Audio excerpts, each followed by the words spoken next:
يقدم لكم هذا البرنامج برعاية موبيليس. موبيليس، معا نصنع المستقبل.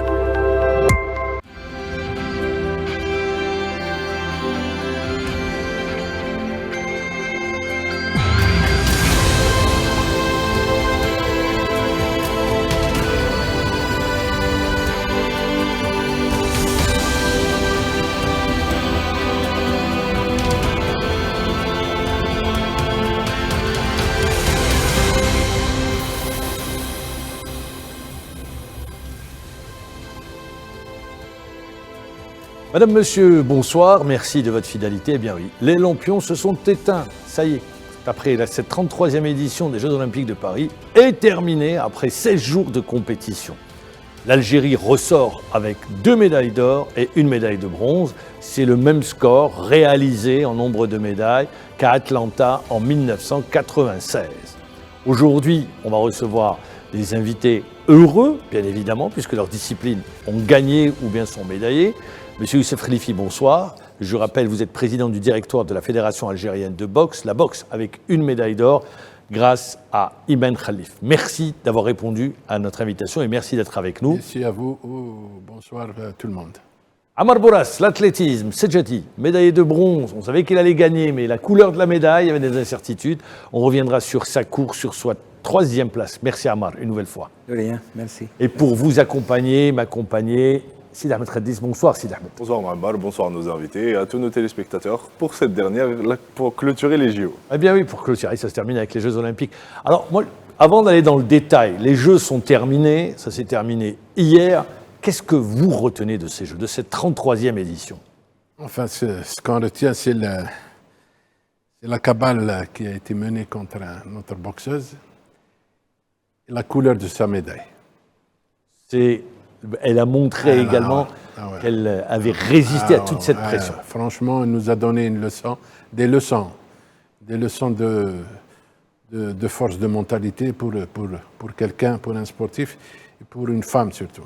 Elle a vraiment, ce qu'elle a enduré, c'est pas facile de faire face à une telle adversité. C'est pas facile de résister parce que l'adversité ou la cabale, ça a duré depuis les championnats du monde 2023, mars 2023, ouais. Où les BA, ils sont derrière. Très bien. Amar Boras, qu'est-ce que vous retenez de cette 33e édition? Vous restez sur votre discipline, l'athlétisme, ou il y a d'autres images? Non, mais les trois, de toutes les manières. C'est l'accompagnement des gens à nos champions. En gymnastique, je pense qu'elle se croyait peut-être qu'elle était en Algérie en train de faire sa compétition. Khalif, exactement la même chose avec des drapeaux, etc. Et Sedjati dans le stade où il y avait énormément de gens qui étaient avec lui. Séparés, bien sûr, parce qu'il y a une forte communauté algérienne. Mais ils ont vraiment accompagné nos athlètes. Et ce qui m'a un peu déçu, c'est la cérémonie d'ouverture. Il y a eu beaucoup de... Quand même, ils ont osé faire des choses de religion, etc., qui n'étaient pas quand même dans un esprit du sport, etc. C'est tout ce que j'ai pu retenir de bien. Très bien. Je vous pose la question également. Je dirais tout simplement les femmes à l'honneur, déjà pour les 2 médailles d'or, que ce soit Kélia ou Imen, qui ont fait tellement de bien, surtout dans des contextes particuliers, parce que même Kélia n'a pas échappé...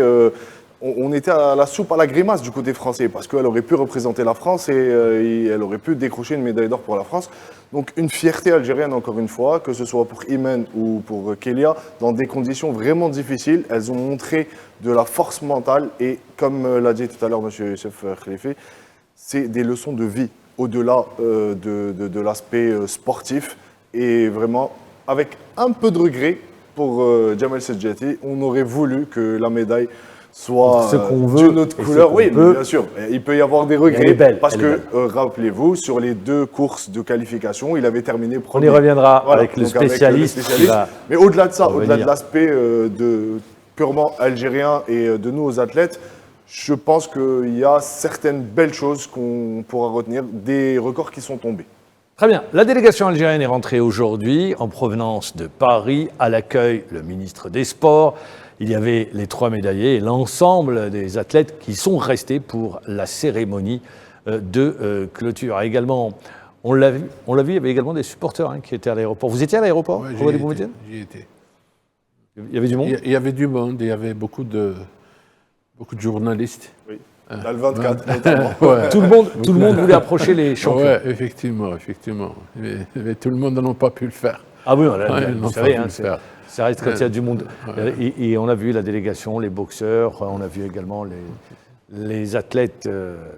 Les parents aussi. Les parents des étaient là. athlètes qui étaient là. Ouais, Tout le monde était là et tout le monde voulait prendre une photo. Ouais, bien sûr. Et bien voilà, ça c'était sur le retour de la délégation. C'est toujours. Même je me rappelle également vous en 1991, il y avait beaucoup de monde, que ce soit énormément de monde, Tokyo ou oui. Barcelone, championnat du monde ou Jeux Olympiques. Surtout Tokyo, c'était les 2 premières médailles d'or du sport Boulmerka algérien. et Morsli, Voilà. et il y avait Asdin Brahmi. Faut pas Asdin l'oublier. Brahmi qui était 3000 médaille mètres de bronze aussi. Ouais. Donc il y avait énormément de monde. Il y a eu même un bus qui est passé dans la... Ah oui, vous avez fait le tour d'Alger à le tour l'époque. d'Alger, etc. Très bien. On va écouter le ministre des Sports, M. Abdelrahman Hamad, sur la performance des athlètes.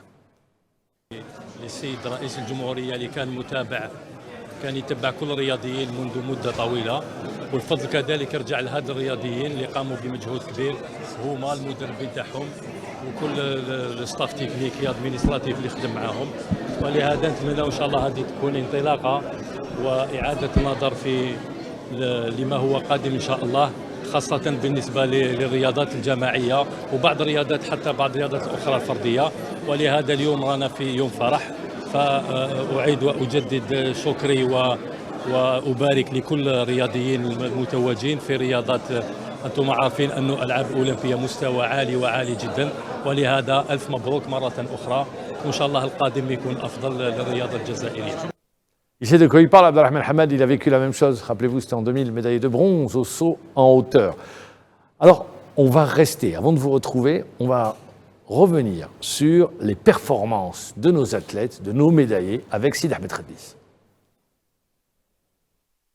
Clap de fin pour cette 33e édition des Jeux Olympiques Paris 2024. Les athlètes algériens ont signé la même performance que lors des Jeux d'Atlanta en 1996, en décrochant 3 médailles, dont 2 en or et 1 en bronze. En boxe, Iman Khalif succède au défunt Soltani et gravera son nom en lettres d'or aux annales de la boxe féminine. Elle ajoute l'or à l'art noble algérien qui totalise 7 médailles. Une toute autre histoire de succès, mais tout aussi belle pour la gymnaste Kélia Nemour qui offre à l'Algérie sa toute première médaille, 60 ans après la première participation de Yamani lors des Jeux de Tokyo. Kélia, qui a été rejetée par la Fédération française de gymnastique suite à une blessure au genou, décrochera à Paris comme un symbole de résurrection la plus belle des médailles d'or sur le sol français. La meilleure des revanches possibles pour la spécialiste des barres asymétriques. Et pour finir, la pression était de taille pour Sedjati en athlétisme, une discipline qui rapporte le plus de médailles à l'Algérie aux Jeux Olympiques. L'enfant de Tiaret a répondu présent et préserve les traditions avec cette médaille de bronze remportée après une course très tactique et la plus rapide de l'histoire du 800 mètres. 3 médailles pour 3 champions d'exception. L'Algérie totalise 20 médailles pour sa 15e participation aux Jeux, en espérant une meilleure moisson dans 4 ans à Los Angeles.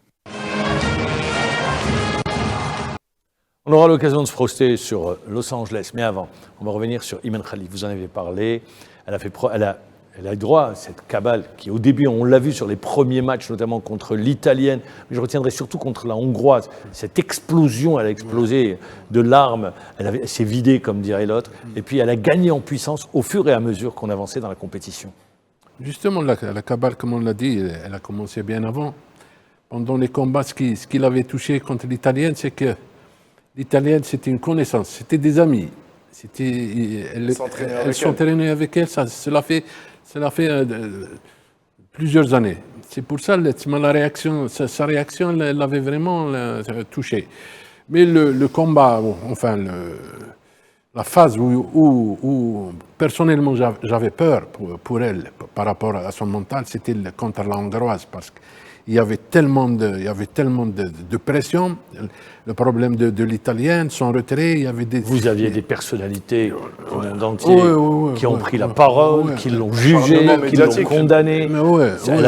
C'était partout dans le monde, on parlait que d'Iman Khalif. Effectivement, on parlait uniquement d'elle, mais après le combat, juste après le combat, quand elle s'est explosée, vraiment, là, c'est à partir de là qu'on a senti que Iman, avec le soutien du Et le président de la République. il y a Et le président de la République, le message du président de la République, le message, ouais. le président du CIO, Ouais, qui lui a ouais, apporté ouais, son soutien. ouais. Marc Adams aussi.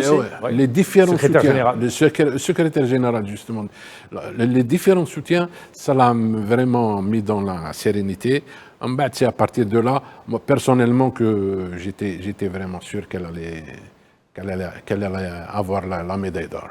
Ammar, sur le comportement de l'athlète et cette résilience qu'elle a eue. Je suis vraiment sans voix. Ce qu'elle a subi, comme elle a pu résister à toute cette pression, c'est extraordinaire. Parce que celui qui ne connaît pas la pression des Jeux Olympiques en étant dans des conditions normales, c'est-à-dire qu'elle part, un athlète part, il va faire ses jeux, il revient. Mais avec cette pression, c'est extraordinaire comment la fille a eu le caractère et elle a pu dépasser tout ça. Vous savez, les Jeux Olympiques, nous, on n'est pas un pays qui a 10, 15 médailles. On n'a que 2, 3 médailles chaque fois. On a eu Le plus gros score, c'est 5. 5 médailles. 5 médailles exceptionnellement. Ça veut dire quand on a très peu d'athlètes qui vont rappeler des médailles, la pression est 10 fois plus. Sur Nimour, c'est un peu moins parce que les gens ne la connaissaient pas très bien, etc. Mais Khalif et Sedjati, c'était une pression extraordinaire. Ils les connaissent, les gens, c'est des athlètes qui sont déjà connus, qui ont déjà fait des championnats, etc. Et là, pour elle, comment elle a pu réagir, comment elle a pu gagner ses combats, on se demande, même si cette fille dormait la nuit ou non, ou son staff dormait la nuit ou non, avec tout ce que, comme vous avez dit, c'est arrivé jusqu'à l'ONU, pour ne pas, pour être, c'est la première fois peut-être l'histoire. L'ONU, l'ONU, c'est-à-dire que c'est un truc extraordinaire, mais il y a quand même aussi quelque chose de positif, il y a eu beaucoup de personnalités qui lui ont... qui l'ont soutenu. Moi, je me rappelle Asloum, le boxeur champion olympique, qui a été vraiment. Il faut dire également la presse, la presse française. Moi, j'ai eu l'occasion de voir qu'ils l'ont défendu, des personnalités l'ont défendu. Moi, je retiendrai une nageuse italienne, Pellegrini, qui s'en est pris à sa compatriote. En disant elle a dit que elle connaît ça, c'est son ami. Elle a dit c'est des choses anormales qui ont été faites. Une princesse saoudienne, elle a fait un discours extraordinaire au CIO. Donc c'est pour dire que ça a eu une résonance mondiale. Voilà. Personnellement, je pense, c'est mon avis, je pense que l'IBA, à travers cette campagne d'acharnement, a rendu service à Imen. Exactement. Franchement, je le pense vraiment, parce que quand on voit le déroulement de cette compétition pour Imen, il y a eu un élan de solidarité énorme. Et au moment où elle avait remporté son combat face à l'Italienne par après arrêt de l'arbitre, oui, 45 secondes 46 exactement. secondes. 40, voilà, à ce moment-là, je pense que j'ai eu des amis qui vivent à Paris et qui ont décidé par tous les moyens d'assister au prochain match d'Imen parce qu'ils ont vu qu'il y a eu une campagne d'acharnement injuste et injustifiée. Et c'est pour ça que, comme l'a dit Ammar Boras, beaucoup de personnalités du monde, que ce soit culturel, sportif, politique, se sont mis du côté de Imen. Et il y a un élément qui fait que Ammar, c'est le jour où elle a laissé exploser son émotion, elle a pleuré. Le lendemain, quand je dis le lendemain, c'est le combat d'après. Elle était sereine parce qu'elle a évacué toute cette pression et il y a eu un élan de solidarité pour Imen qui a fait que ça l'a boosté et au final, ça a donné cette médaille. Et comme le disait Ammar, également porté par le public. Il y a une chose, moi, qui m'a vraiment... C'est le comportement de l'AIB. Que des gens, ils sont contre elle, etc. Je peux comprendre. Qu'ils l'attaquent, je peux comprendre. Mais faire une conférence de presse en plein, ça c'est... La veille, ça c'est vraiment... C'est un comportement de... Excusez le terme, c'est un comportement de mafieux. C'est un terme qui a été employé. Hein. Ça, ils les ont qualifiés de mafieux. De toutes les manières. Ils ont été qualifiés. Il n'y a pas chose plus négative de faire que ce qu'ils ont fait. Non, l'IBA, vous savez, l'IBA, c'était un combat qu'ils menaient contre le CIO. Contre le CIO. Ils ont utilisé Imen. La conférence de presse, c'était leurs dernières armes. C'était la dernière cartouche. Elle faisait, c'était une réponse à la déclaration de Marc Adams qui confortait Imen et qui disait qu'elle était née femme, elle avait toujours combattu en tant que femme. Donc c'est un peu une sorte de, on va dire, revanche vis-à-vis du CIO Ouais. que cette C'est conférence une de presse. contre-attaque, même pour eux. Pour eux, ils savaient qu'ils n'avaient aucune chance parce qu'ils n'avaient pas des trucs palpables. En plus, elle est non reconnue par le CIO.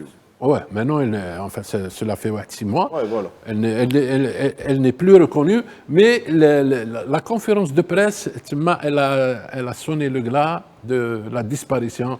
C'est-à-dire, Non, c'était sur cette conférence c'est de retourné presse, contre eux. ils jouaient leur va-tout, Ouais. et en plus, Ouais. la presse est venue et a complètement démonté les ouais, arguments exactement. des membres de la IBER. Mais je voudrais revenir également sur un aspect, c'est que le CIO va se prononcer sur l'avenir de la boxe aux Jeux Olympiques en 2025. 2028. Il y a eu Pour les déjà, prochains Jeux, ouais. avant il y a eu déjà des votes pour pouvoir enlever la boxe, si vous vous rappelez. C'était Ça fait en très raison longtemps. de l'arbitrage. Ouais, exactement. Mais là, c'est par rapport à la Fédération internationale de boxe. Il faudrait qu'une fédération internationale de boxe Voilà. voit le jour pour Ouais, gérer les compétitions. Voilà, il y a la création de Voilà. la World Boxing sous l'égide même du CIO. Il y a, pour le moment, jusqu'à la dernière semaine, il y a eu 38 pays. On a été le 38e pays Algérie a adhéré à adhérer. Adhérer à la World Boxing. Mais normalement, d'ici 1 mois, 2 mois, il y aura la quasi-majorité, surtout des pays africains, qui vont adhérer. Et c'est par rapport à ça que, justement, parce que le CIO il demande 50 pays membres pour avoir l'agrément. C'est par rapport à ça qu'il 38, on est à 12 pays, donc Ouais, c'est voilà, vous 12 pays. vous savez- L'idée que la boxe soit ou ne soit pas au niveau aux Jeux Olympiques prochains, elle va plus se poser. Très bien. Vous savez que Oui. l'AIB a contacté énormément de pays pour pouvoir faire une pétition contre Iman Khalif. Et ça n'a pas marché. Et là, ils ont compris qu'ils ont perdu finalement. Si je peux continuer justement dans le même sens de M. Bourras, pendant les Jeux, le tournoi qualificatif, Oui. justement, ils ont fait la même chose. Oui. Pour le tournoi qualificatif pour les Jeux Pour les Olympiques, Jeux Olympiques. sous l'égide Tout à fait. du CIO. L'IBA, effectivement, il a tout fait pour dissuader les pays africains à faire une pétition contre la participation de Iman, ce qui n'a pas marché, alhamdoulilah. Heureusement, alhamdoulilah, parce qu'il y a cette médaille d'or à la clé à l'issue de ce tournoi. On va écouter Iman Khalif à Alger, à son retour des Jeux Olympiques avec cette belle médaille au cou. بسم الله الرحمن الرحيم وطبيعة الحال أولا وقبل كل شيء نشكر الله عز وجل على هذه التتويجات وعلى هذا الفرحة. أكيد هو حلم طيلة 8 سنوات. الحمد لله اليوم رانا متوجين عدنا على أرض الوضع أنا وكيليا وجمال سجاتي. رانا فرحانين بزاف رانا هنا احنا والعائلة تاعنا هنايا. الحمد لله ربي اللي رزقنا بهذه الفرحة. وإحنا كرياضيين قدمنا كل ما علينا والحمد لله كنا حاضرين في جميع النواحي وقدمنا أغلى ميدالية للجزائر 1 2 3 فيفا l'Algérie. Eh bien voilà, One, Two, Three, vive l'Algérie, elle a raison de le dire, d'insister et de le dire à haute voix. Kylian Emour, elle offre à l'Algérie, c'est à l'Afrique et au monde arabe, sa seule médaille en gymnastique au bar asymétrique. Également, elle a fait preuve d'un très gros mental. Ouais. À Paris, en face, il y avait des filles qu'elle connaissait très bien, elle était attendue et elle a réussi à relever le défi. On en avait parlé la semaine dernière, avec un 15 700 points, si je ne me trompe pas. 15 700. Voilà, 15 Et 700. elle avait fait 15 600 au Voilà. qualif. C'est pour Au dire, qualif. très forte également, cette N'ayant que force 17 ans. à 17 ans, cette force mentale. Il fallait le faire. Ouais, effectivement. Cette jeune fille est extraordinaire, franchement. Ouais. Et, C'est une pépite. à 17 ans, faire ça, je pense que.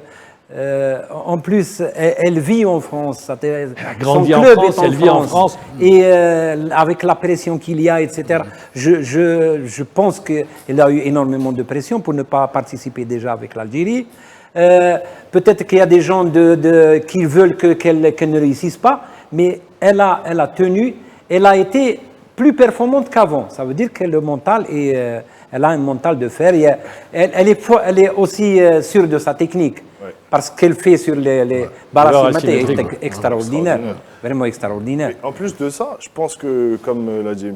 Khalifi, elle a 17 ans. 17 et à ans, elle est 17 jeune. ans, avoir autant de maturité et effectivement. autant de. Enfin, elle a la tête sur les épaules, elle sait où elle va, elle a des buts. Et souvenez-vous, quand elle s'était blessée, il y a eu un gros clash entre son club et la fédération ouais. française de gymnastique.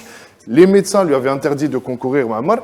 Mais au-delà de ça, ce qui est anecdotique et ce qui est beau, c'est que la réception qu'elle fait sur la finale des barres asymétriques, elle est faite sur ses 2 genoux. Et ces 2 genoux qui ont failli lui coûter la carrière. Donc aujourd'hui, c'est les médecins de Elle n'avait l'équipe pas de le France. hockey des médecins Exactement, de la fédération. c'est la fédération française. L'équipe de France qui doivent s'en vouloir parce que remporter une médaille. Et quand on voit la prestation de la chinoise juste avant, on se dit, Elle met la barre très haut, la chinoise. Et à un moment donné, Kéliane Moore, c'est juste la perfection pour remporter cette médaille d'or. Et bravo à elle. Je pense qu'elle en a encore pour quelques années. Elle a encore une Olympiade. Il fallait la voir aujourd'hui comment qu'elle était. Qu'elle a un visage angélique. Ouais. Angélique, elle paraît même plus jeune qu'elle. Elle paraît même. fait 14, 13 ans. Effectivement. C'est sa première participation aux Jeux Olympiques. Ouais. Médaille d'or, elle arrive, l'ambiance, elle ne connaît pas beaucoup. Ouais. Elle découvre. Ouais. J'ai l'impression qu'elle ne sait même pas ce qu'elle a réalise réalisé, pas. franchement. Parce que moi, je vois un peu ce qu'elle fait sur le Facebook, réseaux etc. sociaux. C'est extraordinaire. Quand le président de la République l'a appelée, elle n'en revenait pas. Non, mais il fallait voir sa réaction. Ah. Et c'est tellement innocent, c'est là qu'on se rend compte. Parce que moi, il y a une phrase qu'elle dit, et je trouve que c'est encore l'esprit adolescent. Non, C'était lors de la conférence de presse après sa médaille d'or, et on lui pose la question en conférence. La journaliste lui demande, maintenant que vous avez gagné la médaille d'or, quel est votre sentiment? Elle dit, j'attendais juste de la gagner pour mettre en fond d'écran de mon téléphone. Ouais. Regardez la réflexion. Ouais, c'est Et encore enfantin. quand le président de la République l'appelle, elle fait une story sur ses réseaux sociaux, et elle dit, Il appelle pour la féliciter. choquée. C'est Elle en tellement revenait pas, drôle. elle en revenait pas. Elle revenait Non, pas. était toute heureuse. je pense qu'elle ne s'imagine pas ce qu'elle a fait. Elle est très jeune pour pouvoir savoir ce que c'est une médaille d'or Réaliser olympique, ce que c'est finalement. qu'une médaille d'or. Peut-être- Mais bon, ça va, les gens autour d'elle, ils ont dû lui expliquer, etc. Mais elle a fait quelque chose d'énorme. Et pour l'Algérie. Exceptionnel. Et c'est Exceptionnel. Exceptionnel, effectivement, pour l'Algérie, et surtout par rapport aux péripéties qu'elle a endurées, par rapport à sa blessure, par rapport au, s'est fait opérer. au chantage, Au harcèlement qu'il y a au eu. harcèlement et au chantage des Français. C'est une résilience que. Et je suis qu'on sûr, salue. aujourd'hui, il doit y avoir plein de petites jeunes filles qui vont vouloir faire de la gymnastique. Son club va faire le plein, je suis absolument sûr. Ah ouais. Même en Algérie, moi je suis sûr. Mais déjà, oui. Mais là, on a quand même maintenant, on a un atout pour pouvoir lancer la gymnastique parce que la gymnastique, c'est un sport de base, le véritable sport de base. Et s'il n'est pas lancé, on sera toujours pas bon dans les autres sports. La gymnastique, c'est toujours. Vous savez, la travailler la Suède a commencé coordination. avec ça. Donc, Coordination, voilà, coordination, La souplesse, souplesse, tout. la voilà. souplesse. Alors on va l'écouter, notre jeune pépite, Kélia Nemour. Cette médaille pour l'Algérie, franchement, c'est formidable. C'est la première également en gymnastique de l'Afrique. Donc franchement, c'est une grande fierté et je suis très contente de tout l'accueil qu'on a eu à notre tour. Un message pour le peuple. Merci de tout le soutien qu'on m'apporte chaque jour et ce depuis 2 ans et demi. Ça me fait vraiment chaud au cœur et vraiment ça me booste à chaque fois et merci à tous. Vive l'Algérie. Voilà, vive l'Algérie également avec Le mot ses d'ordre. yeux rieurs, la joie qu'elle dégage. Ouais. Et vraiment un ange, comme vous le dites. Oui, très bien. effectivement.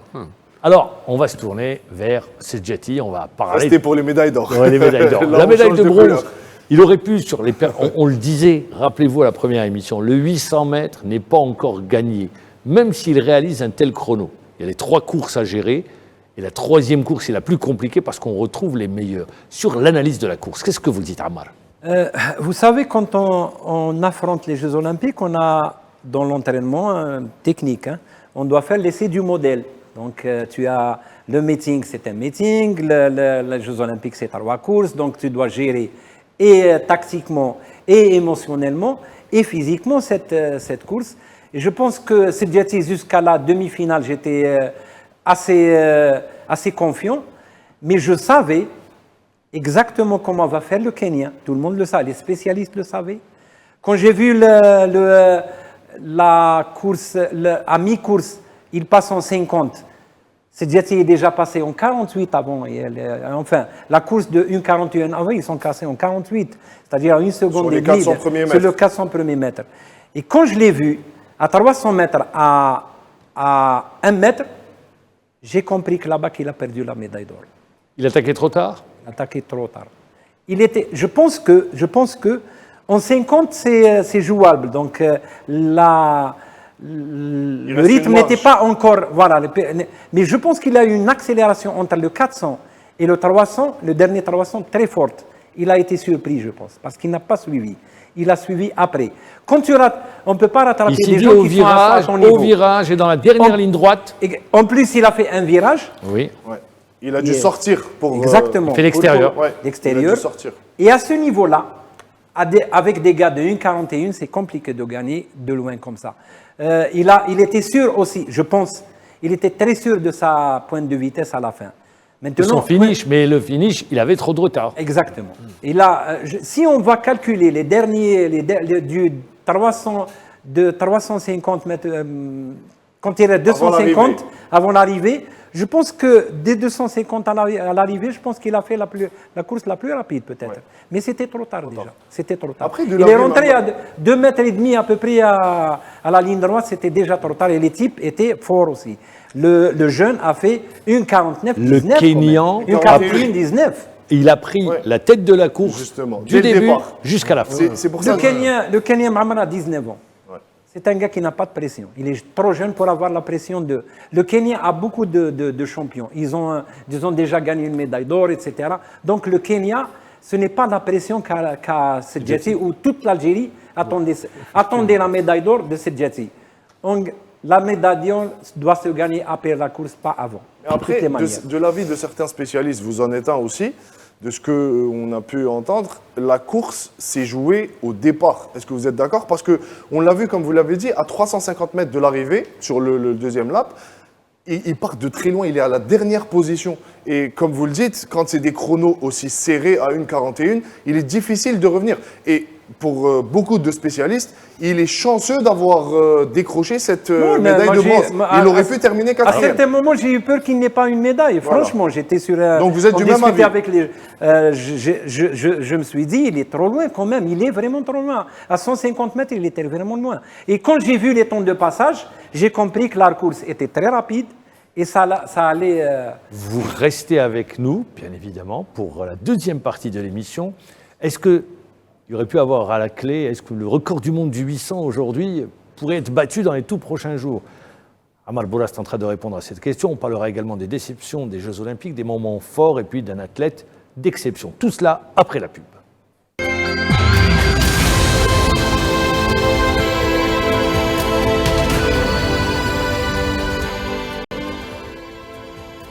Deuxième partie de l'émission, Amar Bourras également, ça a été la course la plus rapide de l'histoire des Jeux Olympiques, ce 800 mètres.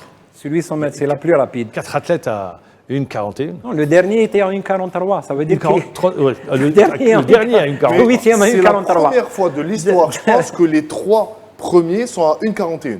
Il y Première fois il y de avait l'histoire. 4 à 1,41 hier. Même Quatre- quatre- exactement. 1,41. Et Quatre à Tual était à 1,41. 1,42, le français. 1,42. Je pense que 6e à 1,42. Cinquième. Ou la 5e Cinquième à à 1,42. 1,42. Imaginez à 1,42, si un a au début d'année, ils m'ont dit, Bark, des gens vont faire 5 qui vont faire 1,41, je n'aurais jamais, jamais donné un Amar centime pour Bourras. ça. On est d'accord, il a attaqué trop tard, il a calqué, il a fait les mêmes courses à chaque fois. Ça, on est très- on est- C'était son modèle. C'était son modèle de course, il l'a répété, ça a fonctionné la première fois, la deuxième fois il termine en tête, la troisième fois la course était très relevée également, très rapide. Il a stabilisé son chrono à 1,41 quand on regarde ses performances cette saison. Est-ce que ça veut dire, en stabilisant son chrono sur ce temps-là, qu'il a dans les jambes un record du monde? À 1,41,50 dans une finale olympique, ou 1,41,19, ou 1,41 un peu plus 20, je pense que les 4 premiers ont les capacités de battre un record du monde. Si avec un bon lièvre, sans la pression des Jeux olympiques, Il est à combien, avec le une record seule course, je pense qu'ils peuvent battre le record. Il faut le lièvre qui les fait passer. Il est à combien, le record? Détenu par un Kenyan, Une 40 Rudisha. et quelques. 1,40. Une 40 et un peu plus 50, je pense. Je n'ai pas le chiffre exact, mais c'est moins de 1,41. Voilà. Vous pouvez Je vais vérifier. le chercher. C'est le Kenyan Rudisha qui Oui, je détient pense le une record du monde. 46 ou 46, j'ai oublié. Mais il l'a battu lui-même dans une finale olympique en 2012. C'était vraiment fort lui aussi. Et 1,40 et 91 voilà, centièmes. 80, voilà, c'est ça. 80, c'est-à-dire qu'il est vers le, c'est 1,40 Il fort. est vers le 1,41. Voilà, 1,41. Et les gens sont à 1,41,19 de bout en bout. de bout en bout. Un gars qui a 19 ans. Et je vous assure qu'il n'est pas très bon techniquement. C'est qu'il a beaucoup de déchets techniques. Maintenant, c'est Djati qui court le mieux pratiquement. Rudisha, le deuxième aussi, court bien. Je pense que dans une course bien Le préparée... deuxième, c'était à bord, le Canadien. Le Canadien. Arup, Qui le est, Canadien. qui est champion du monde. Tout à fait, il faut le rappeler. C'est champion du monde. Et je pense qu'une course bien préparée sur une piste rapide comme celle de Monaco, ou même cette piste-là, je pense qu'ils peuvent battre le record du monde. Très bien, on va écouter Djamel Sedjati à son retour des Jeux Olympiques. الحمد لله الالعاب الاولمبيه هذه شهدت اسرع سباق 800 متر في التاريخ، كانت جد صعيبه. دقيقه 41 اول مره يجروا 4 عدائين دقيقه 41 في منافسه. انا جد فخور بصعودي البوديوم، هذا شيء مشرف للجزائر مشرف لنا. ما نساوش نشكروا رئيس الجمهوريه اللي هنأنا عبر الهاتف عبر الفيسبوك، ونشكر وزاره الدفاع الجيش الوطني الشعبي اللي ثاني هنأني وراه واقف معايا. هذا شيء مشرف للجزائر والله.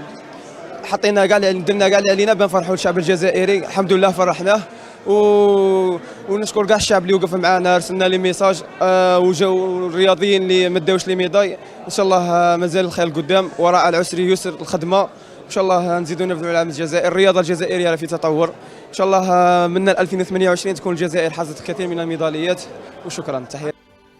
Voilà, il a gagné la médaille d'or, mais je voudrais terminer avec vous parce qu'on a tendance à dire médaille d'or, oui, mais médaille de bronze. Une médaille de bronze aux Jeux Olympiques, c'est un résultat qui lui permet de rentrer dans l'histoire des JO, même s'il n'est pas sur la plus haute marche du podium, mais très difficile à obtenir. Parce que je rappelle que l'athlétisme, contrairement aux autres disciplines, il n'y a pas beaucoup de médailles en jeu par rapport au nombre d'athlètes qui participent.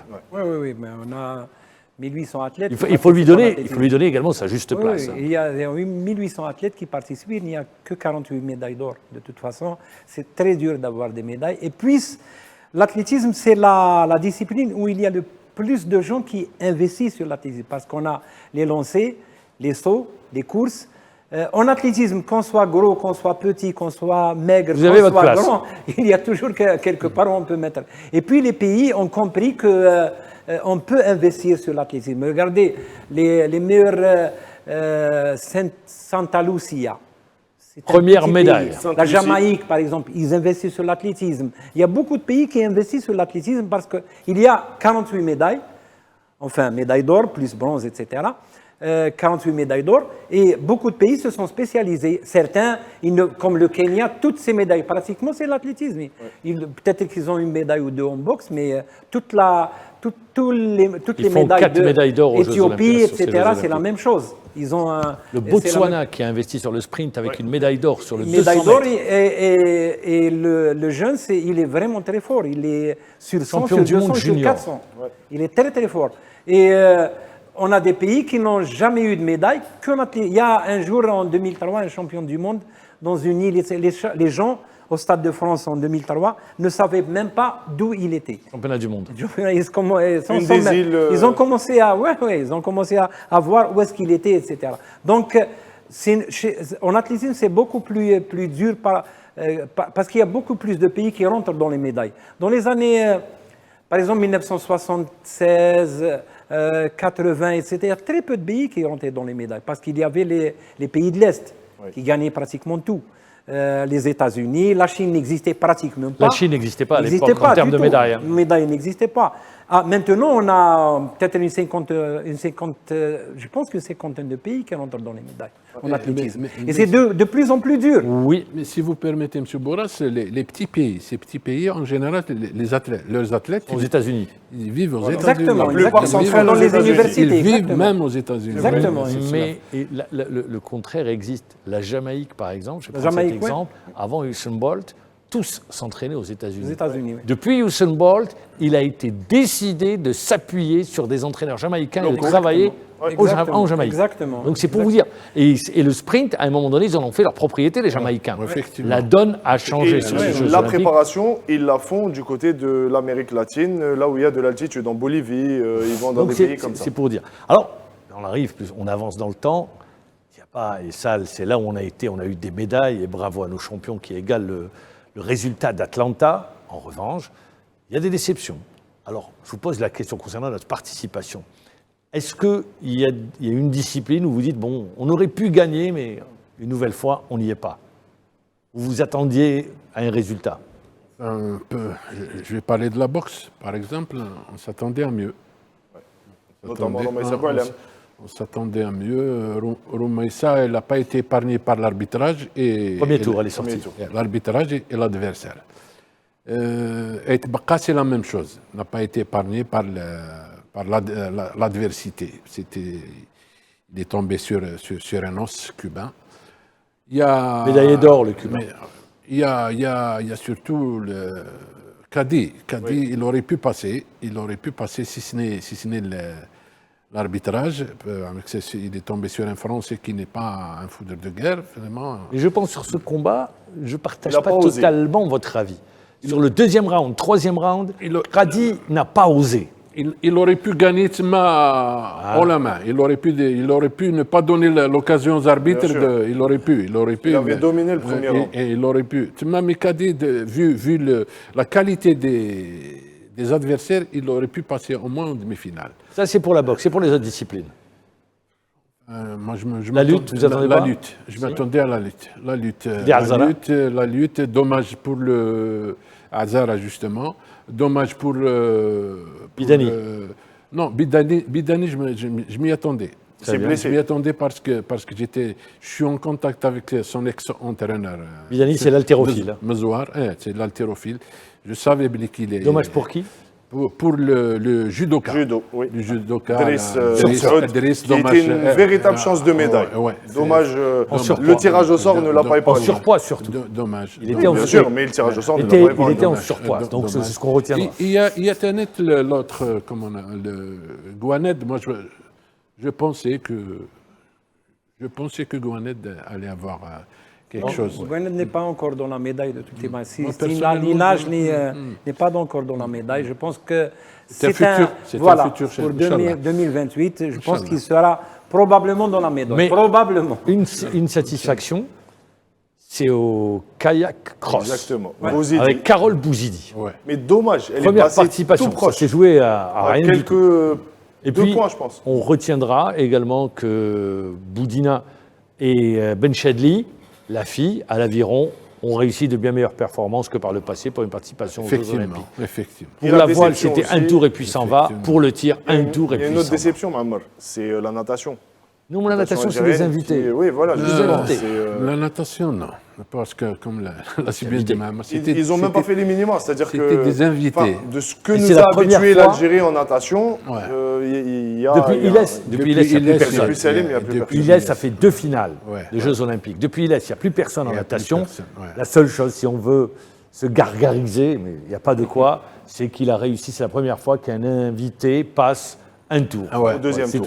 Il est passé au deuxième tour. Je pense que la natation est d'un niveau tellement élevé que les petits pays, pratiquement, il n'y a pas de petits pays. Il n'y a pas, quasiment non. Maintenant, la plus grande déception pour moi, c'est... Moi, je peux vous dire, la Tunisie a existé, ils ont été en finale. Donc, ça veut dire qu'il y a un travail. Bon, ils ont eu aussi un champion olympique, etc. Ils ont un peu là. Moi, je le dis, il y a des modèles, ils existent, et on a le potentiel. Exactement. Mais simplement, il faut savoir, mais ça nous permet de faire la transition et d'aller sur 2028. Messieurs, moi je vous pose la question. Vous êtes des cadres du sport. Aujourd'hui, sur 2028, est-ce qu'il ne serait pas temps, aujourd'hui, de dire voilà les disciplines où nous pouvons avoir des médailles, voilà où nous devons investir, voilà ce que nous devons faire et prendre en charge les athlètes. Et ne pas attendre 2 ans avant, attendez les qualifs. Non, on le sait, la boxe, l'athlé, le judo, on peut continuer comme ça sur 2 ou 3 autres disciplines. Mais voilà, il n'y en a pas 100, il n'y a pas 100 disciplines, il y a 4 ou 5 disciplines où on peut briller. Qu'est-ce que vous en pensez? Vous savez, les disciplines où il y a un matériel, par exemple en athlétisme, la perche, il ne faut pas y penser, de toutes les manières. On est encore très loin. Mais les disciplines comme la boxe, comme l'athlétisme, comme le judo, mais attendez, comme la lutte, mais même l'athlétisme, même c'est dans sur le fond et le demi-fond. Exactement. Après, il y a ce que j'appelle, je qualifie les épiphénomènes. L'épiphénomène, c'est Hamad, c'est Belfa, par exemple à la hauteur. C'est Bourada, c'est Azizi, c'est à un moment donné Mahour. Voilà, au décathlon. Et ça s'arrête là.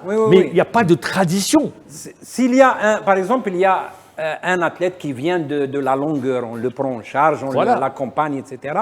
Mais où il faut investir, c'est sur le demi-fond, surtout le demi-fond, le 800 mètres et le Où 1500 on a des mètres. traditions. C'est là où on a eu toutes les médailles de toutes Exactement. les manières. On a eu une médaille en hauteur, nous. Une Toutes seule, les autres celle de médailles, c'est Hamad. 800 005, 5000, une de Saïdi au 5000, mais toutes les autres filles, c'est 800 1500 005. et 800. Et là, on a dit, ça fait très longtemps, on le dit chaque fois, il faut investir sur ces spécialités-là. Le problème est que de plus en plus, on n'a pas de lieu où s'entraîner, déjà. On avait le golf, Ma'ammar, avant. Et le golf, c'est un endroit extraordinaire où on peut s'entraîner. Hassiba, Asdin, moi j'ai entraîné tous mes athlètes là-bas. Maintenant, on n'a même pas où pouvoir véritablement s'entraîner. L'intérieur du pays, il y a aussi des endroits. Il y a des où centres, il y a des centres à Il y a des l'intérieur. complexes. Le problème, autre problème, on doit avoir maintenant un centre de regroupement. On ne peut pas passer notre temps dans des petits hôtels. On ne va pas. Une équipe nationale Très bien, qui mais va dans au-delà des des hôtels. moi, ce que je veux dire, au-delà des hôtels, c'est de dire voilà la priorité, mettons de l'argent là-dedans, prenons en charge les athlètes, mettons des pôles de performance. Moi, je veux, ce que je dis, mettons des pôles de performance en place. C'est à partir des pôles de performance qu'on réussira. Qu'est-ce que vous en dites, Président? Maintenant, si on doit penser à 2028. 2028, il faut commencer par hier. Il faut commencer hier. Capitaliser sur ce qu'on a. Il faut commencer, justement, il faut prendre en charge, il faut faire des projets, comme on l'a fait avec Imen. Mais à partir de maintenant, il ne faut pas attendre. On a 4 ans, on n'est pas vraiment dans les temps. Parce qu'il y a des gens qui, pour préparer une médaille olympique, ils tapent 8 ans. 4 ans, c'est un projet, il faut vraiment faire une analyse. L'analyse presque elle est faite. Une stratégie bien définie. Bien sûr. Il y a même le choix. Bien sûr. Le choix. 3 ou 4 boxeurs et boxeuses, il faut se focaliser sur eux. Mais ce que vous dites là, c'est très bien que vous ayez dit, c'est un projet. Je suis à l'aise pour en parler. Boulmerka ou Morsli, c'était des projets. Boulmerka, 1988, elle va à Séoul. Tout le monde savait qu'elle n'allait pas gagner la médaille, c'était sa première participation.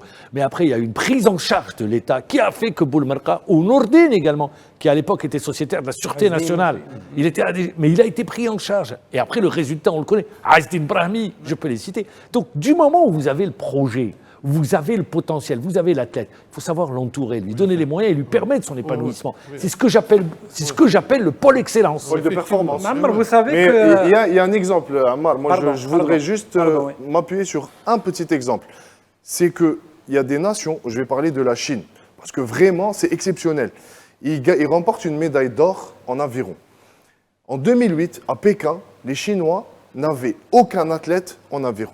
C'est-à-dire qu'en 16 ans, ils ont réussi à décrocher une médaille d'or. C'est exceptionnel. C'est-à-dire que là, il y a une planification, ils ont mis les moyens. Il y a un nouveau sport où ils veulent, enfin, ils s'y sont intéressés. Et 16 ans plus tard, ils remportent une médaille d'or. C'est-à-dire qu'ils vont à la plus haute marche du podium en 16 ans. Écoutez, nous, on est en train de parler... Alors que nous avons des acquis sur lesquels on ne s'appuie pas. Exactement. Nous, on est en train de parler d'une petite frange de la population, les athlètes de très haut niveau pour 2028. Mais si on veut vraiment avoir une véritable... La pérennité du résultat. On doit viser 2032. Et là, on doit revoir tout ce qui se passe, même les textes, même les textes sont mauvais. Toute la politique. Sont très mauvais. Toute la politique. L'aide au club. Vous savez que les équipes d'athlétisme ont 30, 40, 50 millions par an. C'est pour ça que je dis aujourd'hui. C'est des jeunes maintenant qui sont minimes. Mais quand on parle doit les prendre maintenant. Quand on parle de politique sportive, Exactement. Ça commence par le démembrement. Le démembrement, c'est quoi en matière de sport? C'est la direction de la jeunesse et des sports au niveau des wilayas. Exactement. Que doit faire la DJS? Il doit cibler la DJS. Prioriser. Mais bien sûr, Voilà. je ne mets pas sur le même pied d'égalité avec tout le respect que je dois à notre discipline. Je sais très bien que je ne pourrais jamais rivaliser avec un Chinois au tennis de table. C'est pas la peine de rêver. Ils sont plus forts et on l'a vu encore une fois. Mais en revanche, je peux rivaliser sur les disciplines où j'ai le potentiel. Et c'est là où je mets les moyens. Ça commence au niveau de la wilaya. Exactement. Et on remonte. Et c'est ça. Là, pardon, désolé. On parle à long terme. Oui. À long terme, parce que tout à l'heure, j'ai parlé à court terme. Ah, c'est sûr, le court terme, c'est ce que vous venez de C'est dire. ce qu'on doit faire. C'est ce qu'on C'est doit sûr, faire. mais pour bien le sûr. Court terme, oui, Pour le long terme, justement, il faut changer. Même il faut qu'il y ait une volonté politique. Une volonté politique, justement, par rapport aux ministères qui doivent instruire les DGS à prendre en charge les disciplines porteuses de net. Il faut revoir la politique au niveau de la base, la politique du sport scolaire. Il faut permettre aux gosses de faire du sport. Est-ce que vous savez que maintenant, la majorité des gosses ne font pas de sport à l'école. C'est vrai. Mais il n'y a pas qu'à Ça l'école. commence de là. Il n'y a pas qu'à l'école. Même ils ne peuvent pas pratiquer le sport ailleurs, dans les clubs. Pourquoi? Il y a la charge des horaires Mais ce que scolaires. vous donnez comme exemple, les filles qui représentaient l'Algérie en 2012 aux Jeux Olympiques, les volleyeuses en l'occurrence, qui étaient étudiantes, on leur a dit allez-y aux Jeux Olympiques, quand vous venez, vous allez passer vos examens, il n'y a pas de problème. Les examens ont eu lieu, elles sont revenues, elles ont refait l'année. C'est pour vous dire. Oui, ça c'est. On avait C'est une réalité. Juste une petite virgule. On avait un très grand boxeur, un très grand Hamza Karamou, qui était médaillé. Je m'en souviens très bien, carrément. Hamza Karamou, qui était médaillé de bronze au championnat du monde junior. Justement, il était au niveau de l'école, du lycée sportif. Justement, de cette manière. Parce qu'il était en plein stage, il a raté ses cours. C'est pour dire que tant on donne tous ces exemples-là, Ouais. aujourd'hui, Ouais. il faut tirer les enseignements Bien sûr, pour nous permettre aux athlètes l'épanouissement et la réalisation de leur objectif et d'aller vers la C'est performance. la volonté politique. Mamar, je prends une minute. Vas-y. Il a parlé du sport à l'école, ou là, de l'éducation physique à l'école primaire. Il n'existe pas. Ouais. Après, Mamar, on aura 6 ans de retard sur les pays qui font de l'école de l'éducation physique. Parce que, si on parle un tout petit peu physiologie du sport, mais allez, la vitesse, l'adresse, la souplesse, la coordination, si tu ne la travailles pas entre 6 et 12 ans, c'est trop tard. Ouais. Donc, tu vas perdre énormément de temps pour pouvoir la travailler plus tard. Après, à partir de 12 ans, les gens vont vers des écoles de sport. Les gens qui investissent sur des sports, ils vont vers les écoles de sport. Et là, ils commencent à travailler le sport. L'éducation physique, là, ils l'ont fait. C'est pour ça que je vous ai dit tout à l'heure, la gymnastique est importante. Troisièmement, il faut aussi prendre en charge l'intérieur du pays. Parce que moi je vis à Alger, mais l'intérieur du pays, les ligues d'athlétisme, il y a 6 ou 7 qui travaillent, c'est tout. Il n'y a pas de moyens, ni les clubs, ni les ligues. Et si on continue comme ça, dans 4 ans peut-être, on va discuter encore de ce même problème. C'est pour ça que S'il n'y a pas d'une irada siyasiya, La volonté politique. Ouais. Sinon, on n'aura pas, Très on bien. n'aura rien du tout. Très bien, ça on l'a passé de manière très superficielle pour dire voilà des pistes à suivre pour le futur et pour pouvoir, à travers ce que vous venez de dire sur les 4 prochaines années, mais également se projeter sur les 8 ans qui arrivent. Mamar, je dis un mot. Juste rapidement parce qu'il faut qu'on aille sur le tableau des médailles. La volonté politique. On a des spécialistes en Algérie. Dès qu'il y aura la volonté politique, on peut, après une stratégie, etc., on sait la faire quand même. Très bien, on va avancer rapidement. Le tableau des médailles, on va le donner. On pensait que la Chine allait prendre la première place. Finalement, lors de la dernière journée, c'est les États-Unis qui ont coiffé les Chinois avec plus de médailles d'argent, même nombre de médailles d'or. C'est 126 médailles au total. C'est grâce au basketball féminin la dernière. que les États-Unis prennent la première place. La médaille d'or. À Très la bien. fin, Deuxième. et 126 médailles au total. Deuxième, la énorme. Chine. Avec 90 Troisième, médailles au total. le Japon. Et puis on retrouve l'Australie à la quatrième 4e position. place. Et la France en premier 5e. pays européen qui La a la France 5e réalise place. ses meilleurs jeux. C'est le meilleur jeu. Mais regardez, qui c'est les pays qui sont premiers? C'est les pays les pays, industrialisés. c'est les grandes Bien sûr, c'est une Pas grande de- puissance il y a- au niveau mondial. Il y a le monde. Très Il y a bien. pas de- Et on va rendre hommage à un athlète, un Cubain. C'est Millán Lopez, légende Mijail des Lopez. Jeux- Mais voilà, bon, je vais mal. La prononciation cubaine. Ah On bon? pourra pas le passer. Mijail Lopez. On va me le dire tout de suite. Si, on va le prendre. Millán Lopez, c'est une légende des Jeux. 5 médailles d'or sur 5 Olympiades. Sidan Le Tradis. lutteur, là. Dans ce cinéma de la Havane, des supporters exultent. Leur héros, Mijail Lopez, a battu le Chili en finale de lutte gréco-romaine après Pékin, Londres, Rio et Tokyo. Le lutteur cubain décroche à presque 42 ans son 5e titre olympique consécutif. Une prouesse inédite jamais réalisée, de quoi consolider son statut de légende vivante pour ses compatriotes. C'est le meilleur, même si on est habitué avec lui. On savait que cette médaille était pour lui parce que c'est sa 5e d'affilée. Personne ne le fait à part lui. C'est vraiment la fierté de Cuba. Démonstration de joie aussi à Herradura, la ville qui a vu naître le champion. Sa mère regarde son fils entrer dans la légende du sport. Une fin de carrière en beauté pour cet enfant de la campagne cubaine. Il vit dans une modeste exploitation agricole de l'extrême ouest de Cuba. Le lutteur n'était plus apparu en compétition depuis son sacre à Tokyo il y a 3 ans, malgré 4 hernies discales. Il avait adopté une nouvelle approche pour s'aligner à Paris. J'ai pu gagner un peu plus de motivation. La motivation, c'est le principal pour atteindre cet objectif. Les années ne pardonnent pas. La fatigue se ressent et les douleurs dans le corps sont bien là. Mais le mental doit être fort. Il décrochera une nouvelle médaille d'or à Paris. Cette fois-ci, après cette victoire, il déposera ses chaussures au centre du terrain. Une tradition pour les lutteurs prenant leur retraite.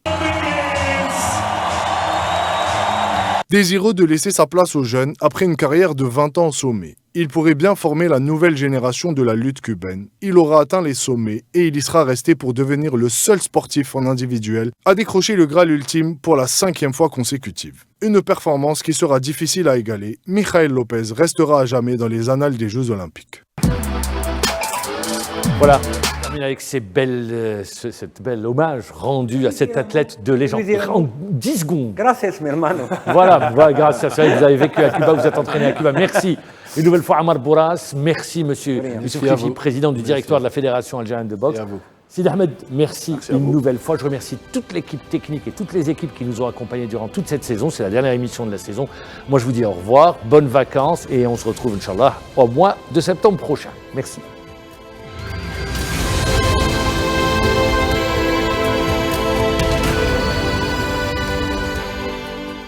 قدم لكم هذا البرنامج برعاية موبيليس.